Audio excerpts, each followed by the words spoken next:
Good afternoon and welcome to People Making Money, one of the Way to Wow shows.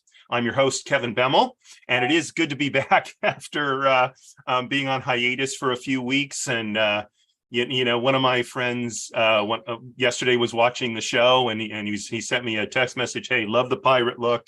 You know, I haven't heard that more than about 100 times in the last month. But in any event, it is good to be back. And what a way to come back. I have a guest today, and I'm probably going to mangle your name. It's Barry Zworestine, right? Zworestine, yeah. Oh, Zworestine. Okay, Zworestine. I've been practicing it, and I knew I was going to get it wrong. Barry was kind enough to get up very early because he actually is talking to us from Australia. So I'm excited to have a guest from outside of the United States. That's a real treat for me. Before I start up with Barry, I just want to remind you that we are here every week, 12:30 p.m. Pacific, 3:30 a.m. Eastern time, and 3:30 p.m. Eastern time, and 5:30 a.m. in Australia. Thanks, Kevin. That was really great of you. It's very early. Yes. So without further ado, though, combat medic, psychologist, author, Barry Zworestine is here to talk to us about his career and his time helping people make transitions. So Barry, welcome to People Making Money. Thanks so much for coming on the show. Thanks, Kevin. I'm not sure what I'm going to contribute to the money side of things, but I'm happy to share the story. Well, so one of the sort of central themes of the show is there are lots of ways to make money, but what we're looking for, or what I think what most people are looking for, is a way that they can make whatever the amount of money is that they want, to live the life they want to live, but also really enjoy what they're doing. So, for some people, I suppose that's making, $1 billion. But for other people, one of my first interviews was a friend of mine who's a winemaker up in Northern California. And, I think if you were to say, is he financially successful? He would say, yes, I am. But he doesn't have a, 9-figure bank account, but he loves what he does. He makes fantastic wine. And, and so I think that by any measure, certainly by his own, and he and his wife, they run the winery together, they are hugely successful, even if not, stacking up, dollar bills. So first of all, where are you in Australia? So I'm in Sydney. Oh, okay. Home to the gorgeous Opera House, as I recall. Yeah, right? it's a beautiful place. We live literally 10 meters from a national park. Oh. It's extraordinary here. Yeah, it's a very beautiful place. And this is going back a few years. Have you recovered from the devastating fires of several years ago? Yeah, look, it happens sporadically. I came to Australia first in 1980. And I remember in that time, I'd been working for about 2.5 years and then took off and just lived in the bush and traveled and camped. And I remember being in Melbourne in about 82, and there were huge fires. And I remember we were mountain biking for a week or so and just looking up at the sky, and it looked like some catastrophic event. The sky was black. There was just smoke everywhere. And then that was soon followed by floods. So everything was scorched, and then the topsoil was washed away. So, over the years, we've had our floods and fires and famines, and it's the nature of the soul of this place. Yeah. Well, we had the same thing when I lived in Santa Barbara. We'd get very bad wildfires, which would destroy the ability of the ground to hold, and then we'd have terrible mudslides when the rains came. So, Yeah, look, it's hard and it's tough on people and tough on towns that are really impacted on and people in their lives. Yeah, it's a challenge of nature. Eh? Yeah, right. And there's no preventing it, and we see it all over the world right now. It's Uh, Libya, you know, yeah. other places. Well, so Barry, take us as far back as you're willing to go. So one of the questions I like to ask, and you can decline to answer, I assure you, is, when you were a kid, a young, a teenager growing up, what were your thoughts about what you wanted to do when you quote unquote grew up? Well, I was born in southern Rhodesia, so in 1953. Mm. So we were a British colony, and our currency was pounds, shillings, and pence, and we stood up for God Save the Queen. Yeah, that doesn't sit too strong. And I remember I went to Carmel Primary School, a Jewish primary school, Uh-huh. we had a very strong Jewish community. And then I moved into a government high school. My father was from Romania. He came as a young boy, he couldn't speak any English. It was shortly before World War II. And his uncle, who was quite a tough farmer, brought him out, and he came with no English and went to the school that I went to, and sort of began his life there. And we lived in it was an amazing community. We were a very strong, closely knit community. We had family. We gathered, every Friday night. I wouldn't describe myself as Orthodox. I'd say we were Orthodox, but kind of middle of the way. Mm-hmm. Mm-hmm. And, for us, life was wonderful. We spent time in the bush. In those days, there was no mobile phones. Television initially didn't exist. We listened to the radio, the Goon Show, I think it was Spike Milligan. And, having a vision, well, that was an interesting case because school for me was a thoroughly unpleasant experience. Oh. I think my mother, who was a teacher, hadn't realized that I had some learning issues. So just having extra lessons in every single subject. So academically, I don't think I ever had any aspirations. In fact, I didn't really even know what I wanted to do. But the one thing I excelled at was sport. So, I was a gymnast and a squash player. And that was my meaning at school.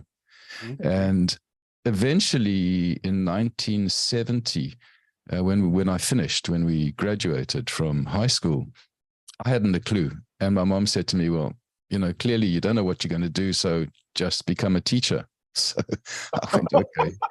What she hadn't realized was that becoming an English teacher, that kind of a request when I really couldn't spell properly, and also had a profound dislike of school. But, in my naivety, I said, look, okay, I'll go to university. And I did. I went to university in South Africa. Mm-hmm. In those days, we'd go by steam train. And Rhodesians were renowned for their drinking and God knows what. And spent 4 years doing a degree in a high school teacher's diploma, finished that, and decided that there was not a chance in heaven that I was ever going to put foot in high school. So I was pretty lost at that point, not knowing really what I needed to do. So I went back to Rhodesia, and I got called up. That's right. So the Rhodesian Bush War had begun in the mid-60s, and I'd been at uni for 3 years. So I was already 89, 20, about 21 or so. Mm-hmm. And I got called up, and in those days, if you didn't go in, you weren't allowed to return. So I thought, well, I'm going to go back. I'm going to go in. And I got back, and then the real journey began. And I think for me, that was really the watershed of beginning to find out who I was. I always maintain that in a comfortable life, we don't really have to think about who we are. I think it's in discomfort, in challenge. And I always maintain that as a core thing with the folk I work with. We need a level of discomfort. We need a level of heat that kind of cooks us to challenge us to discover the edges of who we are. Mhm. So I did my initial training, and then I thought, well, I'd become a good officer, which was a bit of a contradiction in terms because I also don't have a sense of direction. And I got to the final day of the selection, and then because I had a gymnastics injury, my shoulder dislocated on a very tall object, and I fell off, and that was it. Oh, wow. So I then decided, okay, I was going to become a medic, and I did the 3-month training, which was actually based on the Israeli training. Mm. So there was very little we couldn't do. We could, administer drips, drugs, morphine, cut downs. We could do tracheostomies. We were very well trained. Mm-hmm. And arrived at my company, which was on the Mozambique border. And I was allocated to a stick. A stick is a certain number of people, and allocated to a stick of 4. And in the bush war, we operated in 4-man sticks. So very, very small groups in the bush. Mm-hmm. And spent 7 months patrolling. The war at that point was extremely bad. And it was a very violent war. And we worked in areas where terrorists walked in groups of 30 to 300.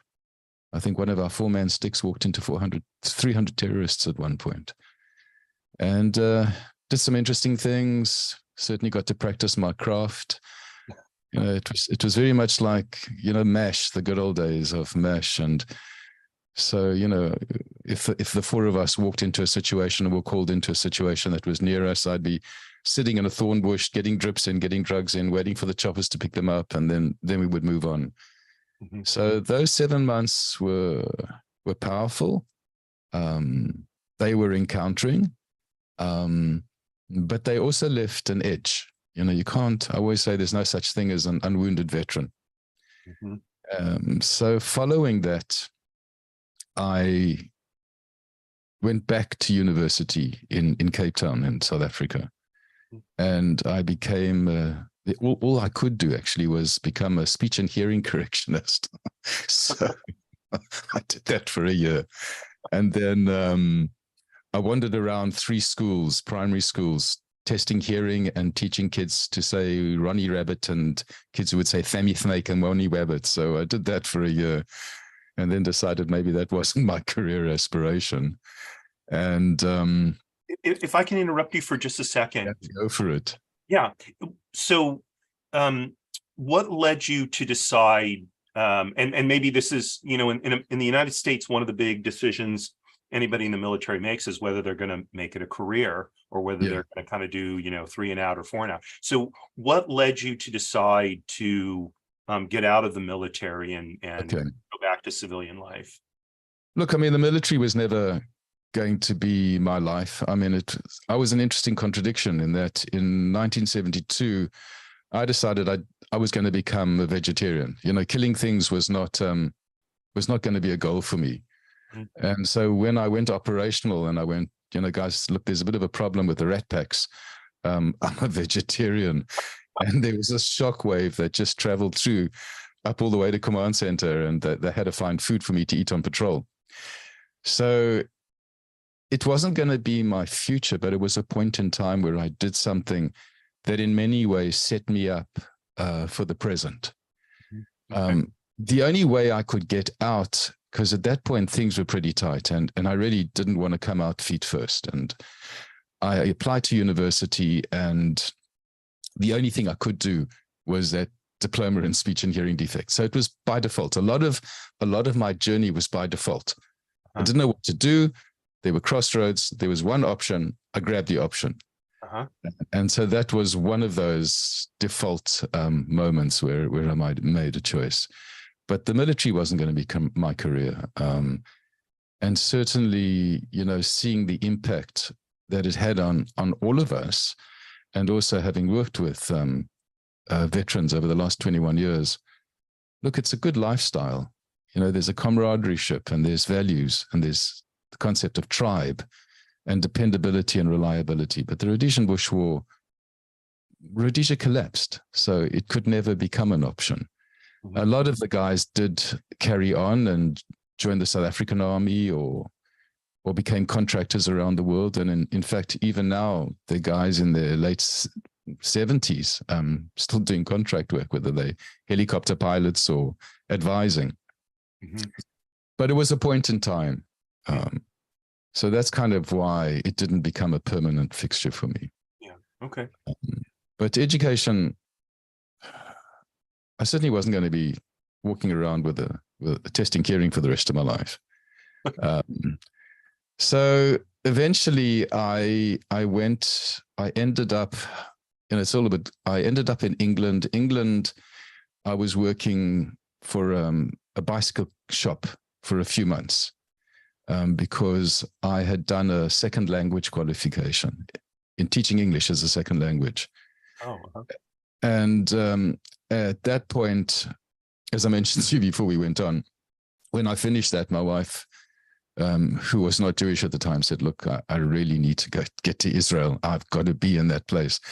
And I said to her, look, I'm not sure that I'm really going to want to go there, but you know what the hell, it's another adventure. So we bought her a moped. I bought a mountain bike, those old steel frame things, and loaded it up with bags, a guitar. And I have a photograph with sandals on, no shoes, no map, no mobile phone because they weren't invented. And off we went to Israel with no sense of direction. So to this day, I can't really explain what happened in my head that I thought that was feasible. But all I know is I had this bike and I was heading off in the vague direction. Somehow I was going to get to Israel, which wasn't going to happen. So you were actually going to ride your bike. I was going to ride a mountain bike with no map and no clue to Israel. Yeah. So well, it's downhill from England, right? Well, I think that's probably just go straight, turn left at 100,000 kilometers and you'd find out where I was going. So fortunately, having had quite a lot of pollen allergies, I got to the top of a hill. I was exhausted. My lungs were gone. Went back to the UK, flew to Israel and arrived. And we decided to make Aliyah. And for those of you that don't know what making Aliyah is you immigrate. You immigrate to Israel, you get an identity document, and there's a process in which you settle down, you become a citizen, and you live in the country. You're not just a tourist. And when was this? What year? So this was 1984. Okay. So arrived in Israel, and yeah, it was a bit tough to begin with. And then actually prior, if I jump back, before 84, we'd emigrated from South Africa to Australia. Got to Australia on a Zimbabwe Rhodesian passport, which was the one with the transitional government. After the war, that government changed and became Zimbabwe. I sent my passport back and paid for a new Zimbabwean passport, which never arrived. I became stateless and stayed, thank God, in Israel, where I'd immigrated to, until I got an Aussie passport in 83. Things were really difficult. I was working with autistic children at that point, but it was tough. It was really tough. We had no family, no friends, and arrived with no money. Went bush for a couple of months just to travel and catch our breath. And then we left back to South Africa and then to Israel. Israel, I think, still to this day remains one of the most incredible experiences for a number of reasons. I mean, one was the British government had got permission to start an English language center in Tel Aviv, and 5 of us were selected to grow this from the ground up. And we started off on just paper, no computers, and built it up to one of the biggest British Council English language centers in the world. It doesn't exist there anymore. It stopped. So I had a glorious life. I mean, it was the only time, if you talk about money, it was the only time I was earning over 1 million shekels a year with inflation. Wow. Well, inflation was, they had the 1,000 shekel note. So for those of you, it was a little note and 1,000 shekels. And when inflation hit, they knocked off 3 noughts and turned it into a 1 shekel coin. Oh. So the 1 shekel coin confused all the old people because they couldn't tell the difference between that and smaller currencies and were being ripped off at the markets.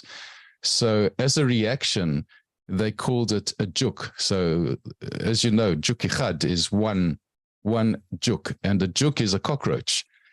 And so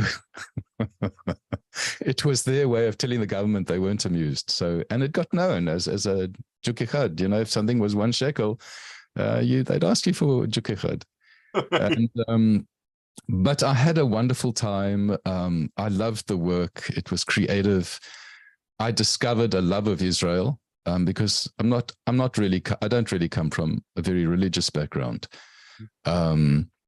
and traveled a bit around it. And that's when I also started running. So Israel brought me back to a lot of my roots, but an extraordinary place with a history. And I then began that journey of a love of running. So, and that carried on until about 3 years ago when I ran myself into a wall and was no longer allowed to run anymore. But, you know, I just turned up in Tiberias, which is a beautiful sea, area of water, and put on an old pair of running shoes with no training and ran 42 kilometers. And yeah, that was hard work. I wouldn't want to do that again. And then ran the Tel Aviv marathon and did some running in the desert. And that became a big part of my life. But Israel wasn't going to last because I didn't want to be a teacher. I wanted to move on. I wanted to do something different. I couldn't study in Israel because my Hebrew just wasn't good enough to study. Went back to South Africa, then trained, went back to university, didn't know what to do again. Went to my old university town. My friends were now running the psychology department. They said, why don't you do psychology? I went, crossroads of my life, default, yep. So I finished my degree in psychology. I did Psycho 2 and 3, did the honors, got accepted for the clinical masters, finished that, became a psychologist. And then I had remarried, and eventually we arrived back in Australia in 2000. At that point in time, it was easy. I'd had 3 children. They had all become Australians by descent. So I'd still had my passport. We walked back in and began a new life in 2000. My journey with my ex didn't last very long. It was due, I think the sands had run out of the time clock, and it was due to finish. But I've been here ever since. And prior to coming back was when my running really took off. I started moving from marathons to ultra marathons.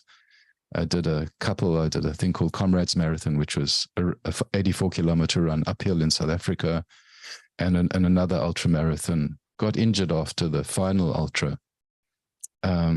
So I had this love of just movement and being in nature. I found I could process. But somebody said something really important to me. You know, with extreme sports, they asked me one very valid question. They said, what are you running away from? And, you know, that was quite an encountering question. And even today, when I work with veterans, especially veterans have a tendency to move into quite extreme stuff. And it's not that there's an issue with extreme stuff, but we also have to be careful that we're not running away from stuff in the pursuit of the wall. So it really did get me thinking. And then fortunately, soon after arriving back for the second time, I got a position in a Jewish school as a psychologist in 2002. And then at the same time, the government got permission for contractors to work with the veteran organization here in Australia. And so they took me on because of my combat experience and being a psychologist. So I've been with my school for 21 years, and I've been with the veteran organization for 21 years. Now, you know, when I look back, and this is the randomness of life, is I was never going to be a teacher. Doing education was just insane. Becoming a psychologist was by default, but everything came together in 2002, where because of my education qualifications, I ended up in a school, not as a teacher, as a psychologist. And the interweave of the military brought me back into working with a tribe. So these random choices that were made by default there was a pattern and a dance to them which only manifested, 30 or 40 years later. Mm-hmm. So I'm here now and got remarried 10 years ago to an extraordinary human being. She's from Brazil. She was a pharmacist, busy doing a master's in counseling and psychotherapy. So you can imagine the conversations between us. Mm-hmm. And we have a good life. And I always say happiness, real happiness, truly began at the age of 60. I began to find peace. Wow. So it was an interesting journey, Kevin, very interesting. So there's a couple of sort of through lines, and I'd like to hit on at least one of them. So you mentioned, well, you've shown that you traveled around a lot. So movement was part of your life, moving from country to country, place to place, but also marathoning, ultra marathoning. So what was it, if you know, that impelled you to move, to make these changes, and how did you know, if you did, when it was time to make any particular change? I don't think I was ever one of those people that as a child, that I was going to imagine just constant change and constant movement. I think I always say in the war, we lose slivers of us. Part of who we were gets worn away. I think that left something inside, neither good nor bad, but a restlessness is probably the best way I could describe it. I think I always remember that one of my most profound experiences was 4 of us being on an operation, and we were on a hill doing an OP, an observation post, where you just literally sit very quietly in the middle of the bush and observe. And we saw about 200 or 300 meters away, about 6 people, overalls, carrying things over the back. And we figured that they could be terrorists, and 2 of us set off to sort it out. And I remember the tracker that I was with going around, and I climbed over, and I don't know if you ever played Cowboys and Indians as a child. There was a sense of unreality that this was real cowboys and Indians. And I remember getting to the top of a hill and lining up with my weapon on the guy down below. And at his signal, he was going to do it. He was going to do it, and I was going to sort out that guy down there. Fortunately, he called me down. They were actually civilians. But there was that millisecond where we would have killed civilians, but 2, what I realized was that it was not difficult to kill somebody. And that awareness has stayed with me, I think, for a lot of my life. But at first, it didn't sit easily. I don't think the war sat easily in a lot of us because we changed. And from the 70s, there was no support. The PTSD or combat trauma or combat stress was not something that was really a great awareness. And so I think a lot of us left and drove our lives forward in quite a restless way. We just couldn't settle because I think internally we weren't settled. And I think a lot of what I was doing came from that point in time. Whereas a lot of my generation who had not been at war, they went to America, they became doctors, lawyers, surgeons, whatever. Or some went to Israel, some went to the UK. But mine was very nomadic. And the only part I think that contributed to that was that point of time in my life where everything was turned inside out. Because we don't often spend many months living on the edge of life and death, and seeing quite a lot of life and death. Mm-hmm. And I think that reorganized a lot of a framework that we were brought up with, and the security and a normalcy of how we approach life. Mm-hmm. And I think a lot of it came from there. I think the running came from there as well. And it's a restlessness that I think a lot of us still have to this day. We don't, it's not so much around moving, but I think there's a part of us that never really settles inside us. We all still have strange habits of watching doorways and and getting slightly kind of edgy and very busy supermarkets now, or shopping centers. Now, from a rational point of view at my age and as a psychologist, that's ridiculous, but it's there. Mm-hmm. Mm-hmm. And so who we were, we no longer were in the present. And I think that had its impact on our life journeys, but it also had a positive impact on our value system. I mean, all the folk that I know and all the folk that I've supported are human beings who have a deep sense of tribe, connectivity, highly focused, are reliable and dependable. Mm-hmm. And, when I work with military veterans, I always say to them, would you ever leave a man behind? And they go, absolutely not. And I go, so why have you left yourself behind? Mm-hmm. You've put on weight, you're drinking, you're depressed, you're anxious. Why have you left yourself behind? And the first mission we always have is to go back and rescue who they were, heal the wounds, and then bring the positive stuff forward and combine that with the civilian. Thank God in this age today, we know how to work with people that struggle with the impacts of war. My time, I think we were lost. Mm-hmm. 60 years through the desert, Kevin, we did the same thing in a different way. We wandered until we found a place where we felt we could belong, but we kept moving until we found a place where we could belong. Mm-hmm. So I don't know if that explains some of it to you. Yeah, no, I think it does. I mean, what you said about, you wouldn't leave a comrade behind. Why did you leave yourself behind? I that's one of the most powerful things I've ever heard. I mean that with no hyperbole at all.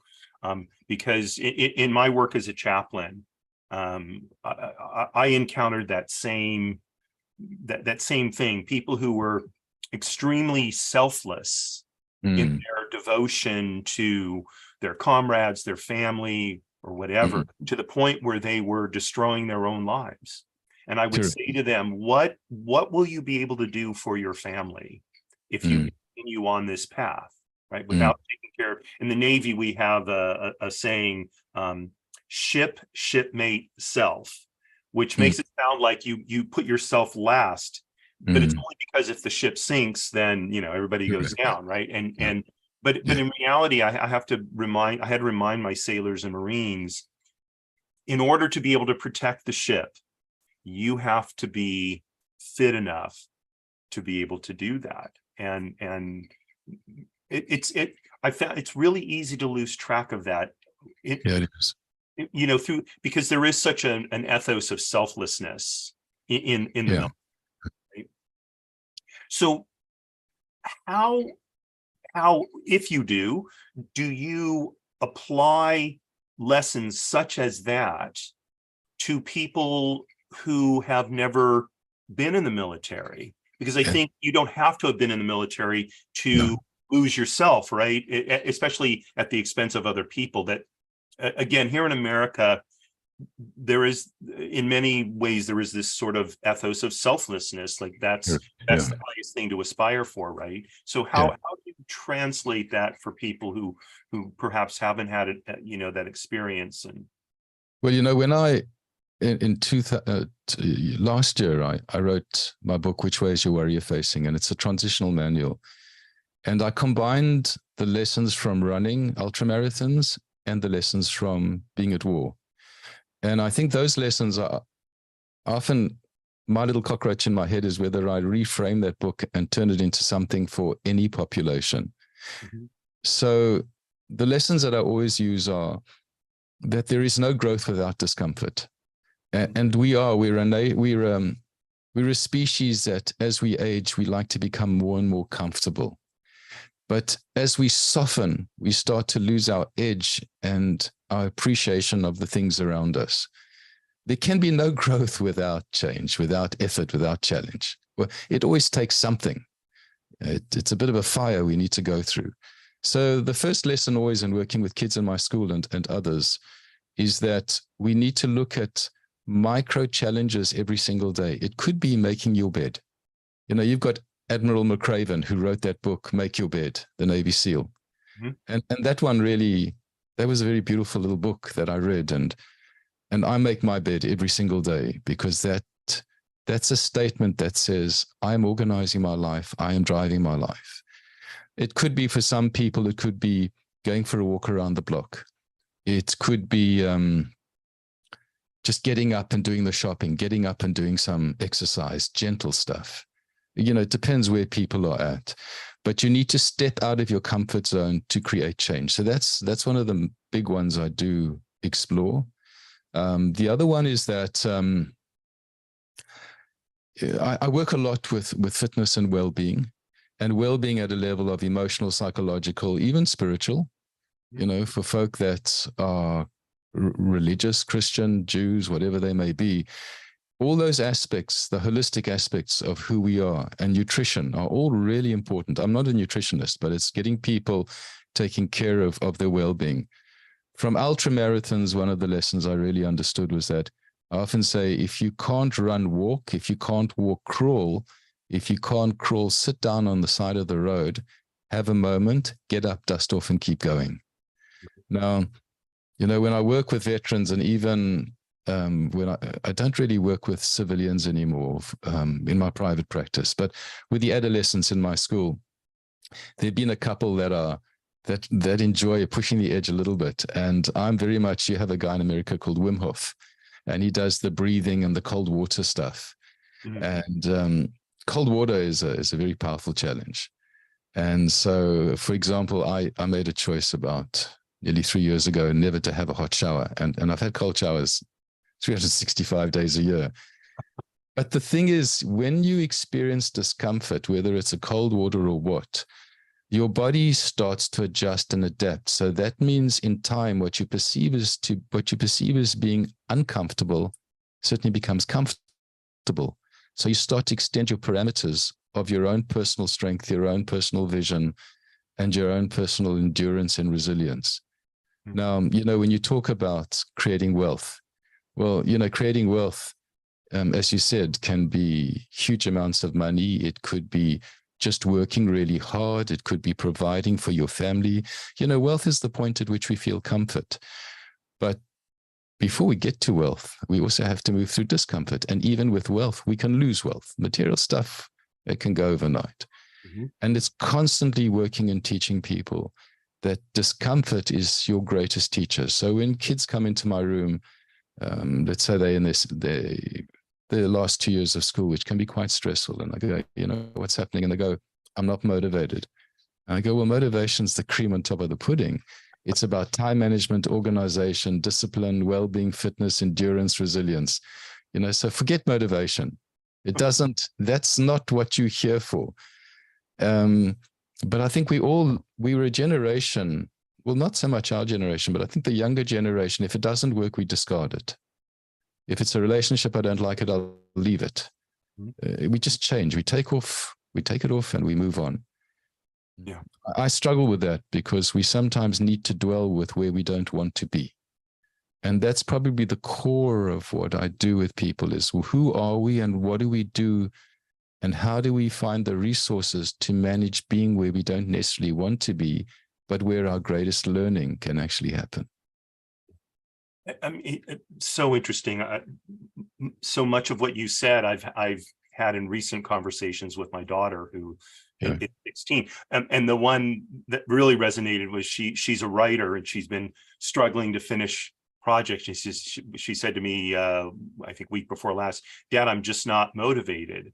And I said, okay, but that has nothing to do with being a writer. I said, if a writer waits to be motivated, they don't write anything. And I've told her about a book that Stephen King wrote, where you set your time each day, and that's the time you write. And whether you write no useful pages or 50 useful pages, to a certain extent is immaterial as long as you're writing, because a writer writes. That's what makes a writer. And it's a hard lesson to learn, I think. Look, it's not easy. And I know with a lot of the non-military folk, I often for the 84-kilometer marathon now, 1972 at university on a little black and white television, I saw this race and I always remember watching, and there was sometimes a kilometer or two between people running this insane distance, uphill one year, downhill the other year. And the insanity of it all stayed in my head. And then in 1990, I went, I want to run that. It was this thing just went boop in my head. And I got a guy who was a silver medal runner, and I said, I want to run that. And he said, okay, so here's the deal. He said, I'm going to train you, and you may not like me very much, but the deal is it doesn't matter what goes on in your head. You don't opt out. And I said, I'm going to be fine. Don't worry.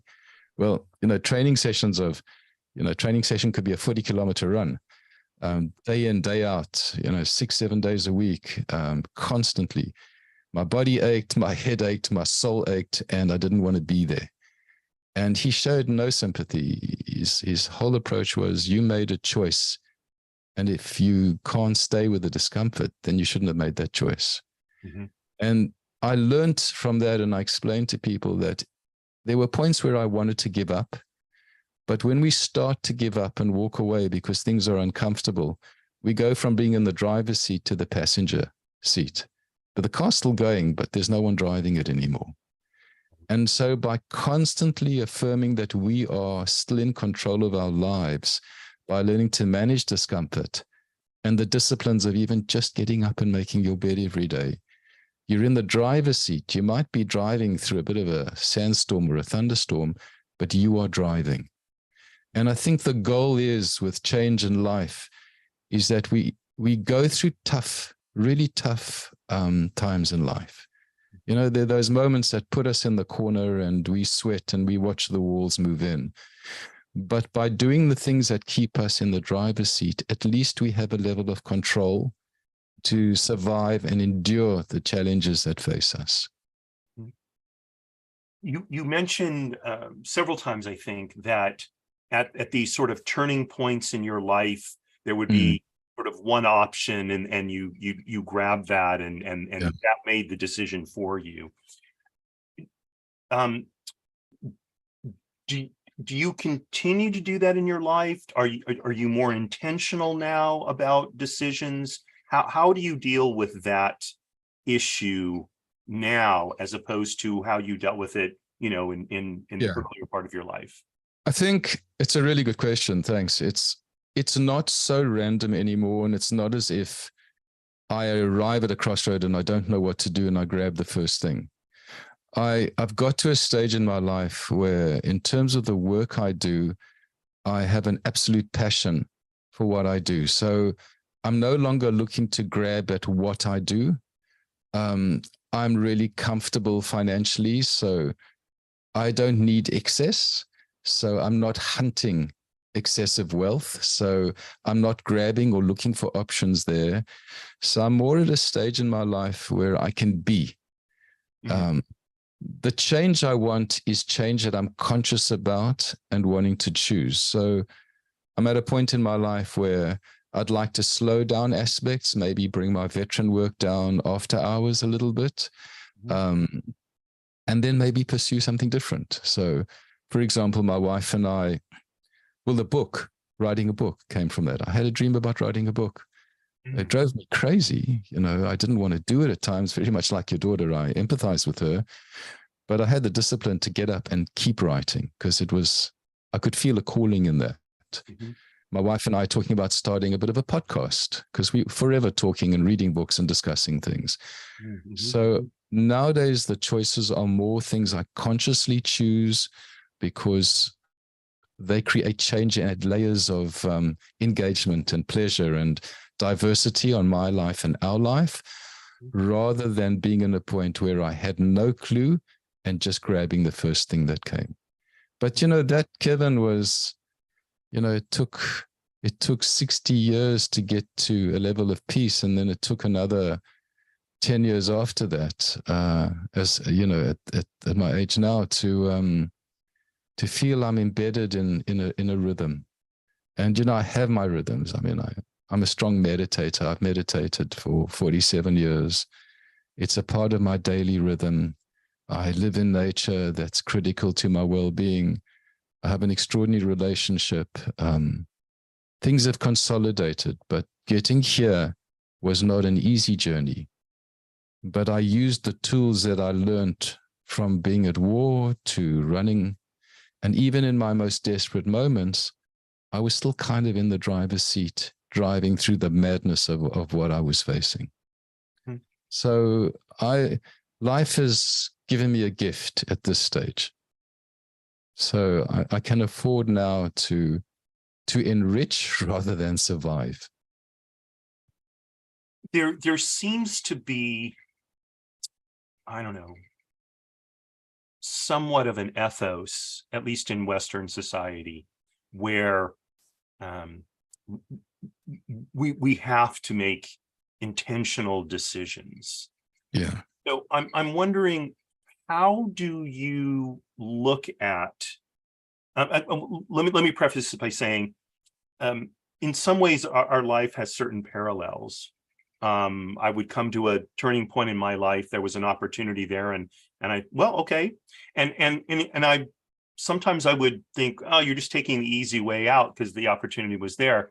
And then if I was interviewing a friend of mine who's a doctor with NASA, and he has a philosophy he lives by: just say yes.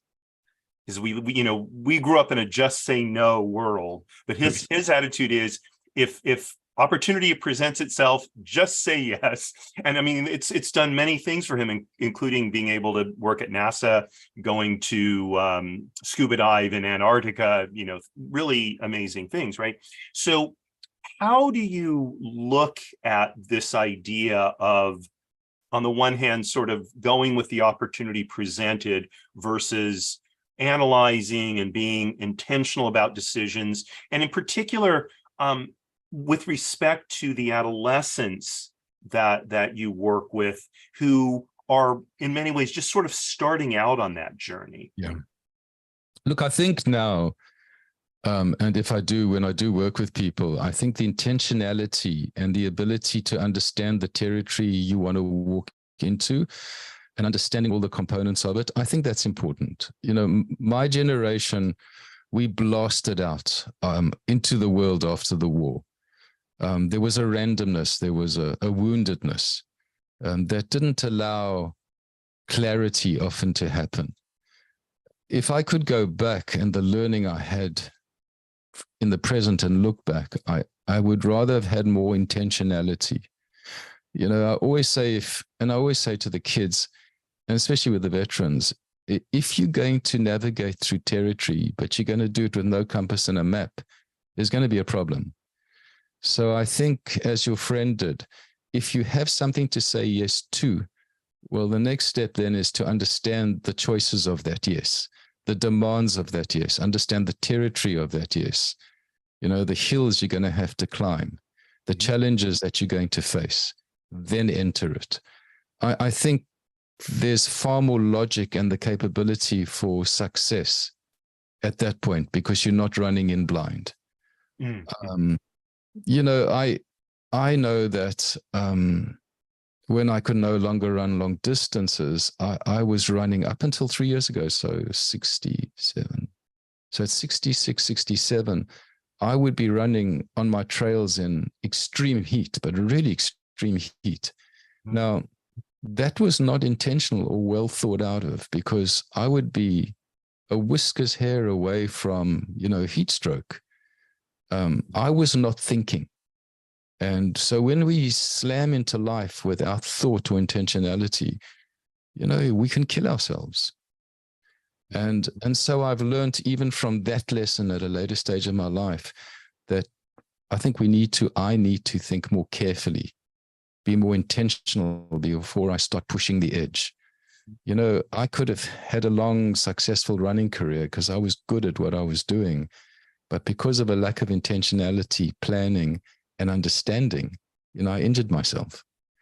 So the learning I often share with people is that you need to understand your territory when you make a choice. And then it's almost like setting up an operation. What do you need? What are the skill sets? What are the challenges? So we know our map, that we can navigate through it effectively. And in any, Kevin, life, whether it's a military journey or what, is about transitioning from one place to another place as we grow and change, and things change in our lives. And in every transition, there's a certain amount of not quite knowing. But if we always work at our internal compass and understanding our territory, we're going to navigate reasonably effectively. And even when we're lost, we know how to refine ourselves. So all that kind of an approach works for anyone. You don't have to be in the military to adopt a lot of those school mindsets. So kind of taking that one step further, one of the things I see is oftentimes people, when they're faced with an opportunity, they're when they think about it, there's too many unknowns, and so they're afraid to take the opportunity, even though it may very well be that this is something they should, step forward smartly into, as we used to say in the military. So how do we balance understanding, as you say, this sort of map and compass forward, versus not letting fear, whether it's fear of the unknown, fear of the pain, whatever, preventing us from moving forward in our lives? I think the first thing, as I said, was before you do any movement, sit down and have a really good look at the territory you want to move into. What are your present challenges? Do you have a family? Do you have kids? Do they rely on a predictable income? What are the risks? What are the challenges that you're going to face? It's then a discussion, if necessary, with others around you. If whether you're a male or female, if that choice can impact on others, one needs to take that into the equation. So I think when we understand the territory, there's a mutual agreement within oneself, within one's family, that this is something that can happen, that it's got risk attached. Then if there's fear, then we need to look at the fear. Change is fearful. Getting old, I don't have to tell you, our bodies are changing and they can do things we don't want them to do. And there's fear, you've got your eye. And, all of us have fear about finding points in our lives where our bodies actually start to change and betray us. Mm-hmm. But I think when we understand the components of what we need to move forward into, then there's fear. If we need to look at that fear, fear can have its roots way back in our pasts, mm-hmm. In our personalities. So when we weighed up the risks and we know it's potentially okay, then we take time. At the end of that, if we still feel that I don't want to do this, then we make a choice. Mm. And that's okay. Sometimes we lose opportunities. That's life, Kevin. We have to listen to what's happening in our bodies. And when there are things we can't resolve, we still need to listen to our bodies. Our greatest wisdom is within our bodies, not often within our thinking, but it's that gut feel combined with the thoughts that go around that. Mm-hmm. So sometimes we will lose opportunities. Sometimes we'll grab opportunities. Sometimes they'll be the worst decisions we've ever made. But if we bring as much of a thoughtful way of approaching it that's informed by understanding and conversation with others and understanding the map and the territory, then we can step into the risk or not. It's just a matter of choice, isn't it? Mm-hmm. Yeah, I mean, it is indeed. I know I've gone through times in my life where I have studiously neglected to follow my gut instinct. Yeah. And almost always it seemed like it was, the wrong path.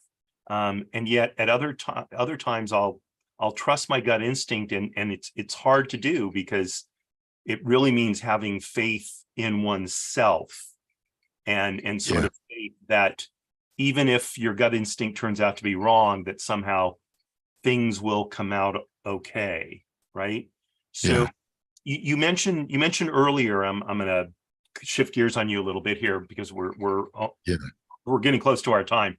That you deal with a very holistic approach, and in fact, I don't know if you can see this, at least in terms of the the colors and stuff. So this is the 3 pillars of attainment. It's a system I put together initially for my sailors and Marines to help them develop resilience. And I've modified it now, but it really is looking to help people holistically think about their lives. So things like, your health, your mindset, your identity, your relationships, friends, family, whatever, and then your pursuits, right? And the idea is all of these interact with, each one has an impact on the others. There's no sort of escaping it. We can't live our lives that compartmentalized. Yeah.